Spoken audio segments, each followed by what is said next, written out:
Shalom, Assalamualaikum warahmatullahi wabarakatuh. Perkenalkan, nama saya Jenika Novela Mokodongan.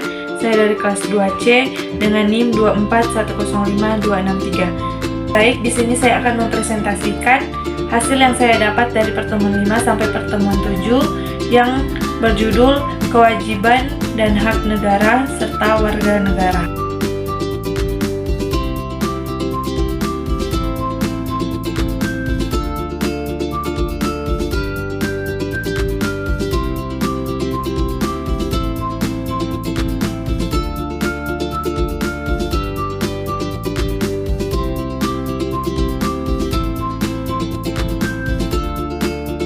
Baik, saat ini kita masuk pada pembahasan yang pertama, yaitu pengertian kewajiban negara. Kewajiban negara merujuk pada tanggung jawab yang dimiliki oleh negara untuk melaksanakan tugas dan fungsinya demi kesejahteraan warganya dan keberlangsungan negara itu sendiri. Saat ini kita masuk pada tantangan dan solusi kewajiban negara. Yang pertama, ketidakstabilan keamanan dan konflik sosial. Ketidakstabilan keamanan sering kali timbul akibat konflik sosial yang melibatkan berbagai kelompok masyarakat, seperti yang berhubungan dengan perbedaan etnis, agama, dan ideologi. Yang kedua, ada ketimpangan sosial dan ekonomi. Ketimpangan sosial dan ekonomi menciptakan jurang yang sangat besar antara orang kaya dan orang miskin dalam hal akses terhadap pendidikan, pekerjaan, dan layanan kesehatan. Yang ketiga, ada korupsi dan penyalahgunaan kekuasaan. Korupsi dan penyalahgunaan kekuasaan terjadi ketika pejabat publik atau pihak berwenang menggunakan posisi mereka untuk keuntungan pribadi atau kelompok tertentu, seperti menerima suap, memanipulasi kebijakan, atau melakukan penyalahgunaan anggaran negara. Yang keempat, ada pengelolaan sumber daya alam yang tidak berkelanjutan. Pengelolaan sumber daya alam yang tidak berkelanjutan terjadi ketika sumber daya alam dieksploitasi secara berlebihan tanpa mempertimbangkan jangka panjang terhadap lingkungan dan keberlangsungan ekosistem. Yang kelima, ada peningkatan kualitas layanan publik. Kualitas layanan publik yang rendah seperti pendidikan, kesehatan, transportasi, dan pelayanan administrasi publik dapat menyebabkan ketidakpuasan masyarakat dan memperburuk kualitas hidup. Adapun solusi-solusinya yaitu peningkatan keamanan dan penegakan hukum. Untuk meningkatkan keamanan dan penegakan hukum, negara perlu memperkuat sistem hukum dan aparat penegak hukum agar dapat bekerja lebih efisien, adil, dan tegas. Kedua, ada program redistribusi kekayaan.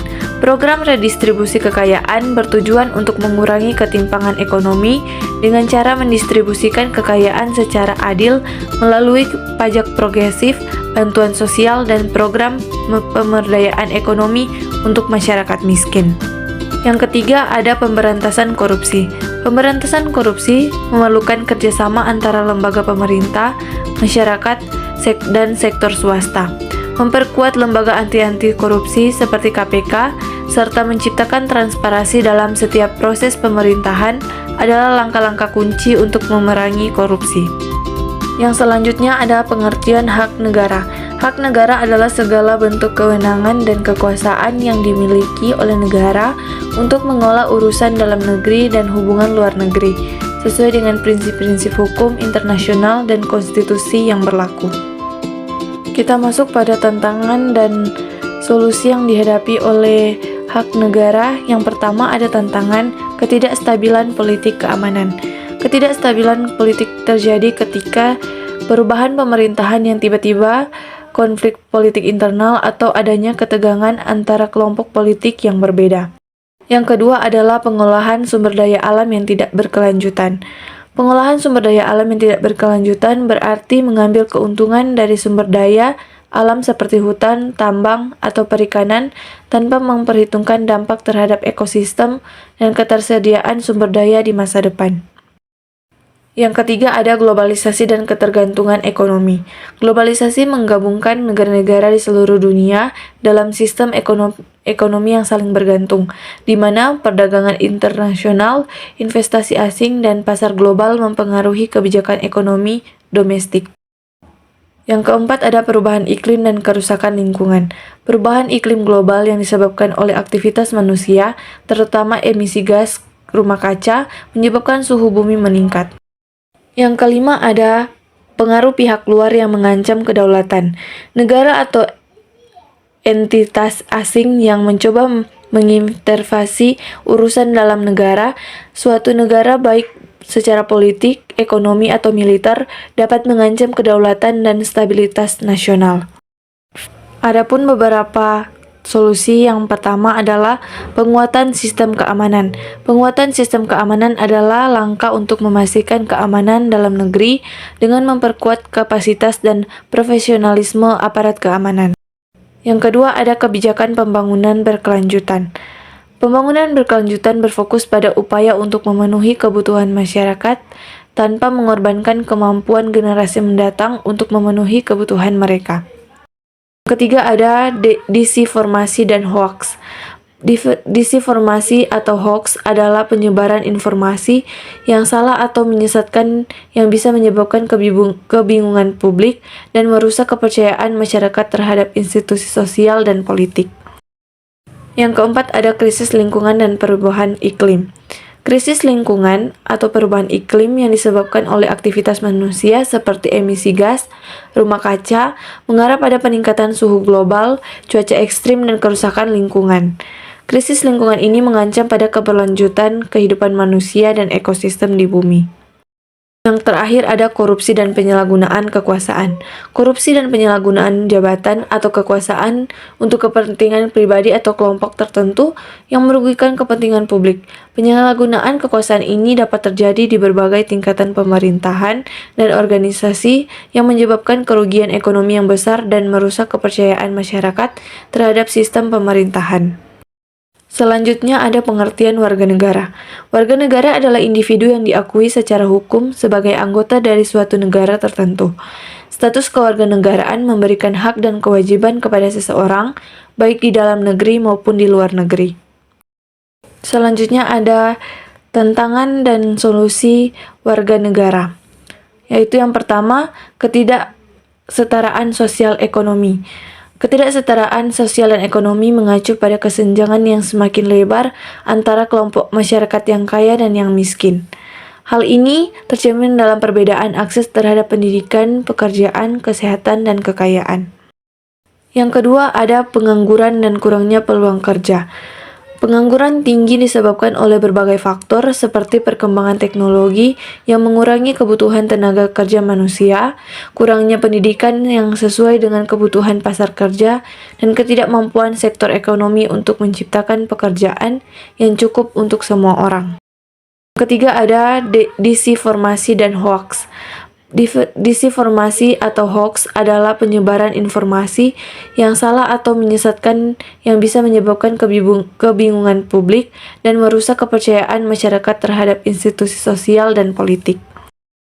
Yang keempat ada krisis lingkungan dan perubahan iklim.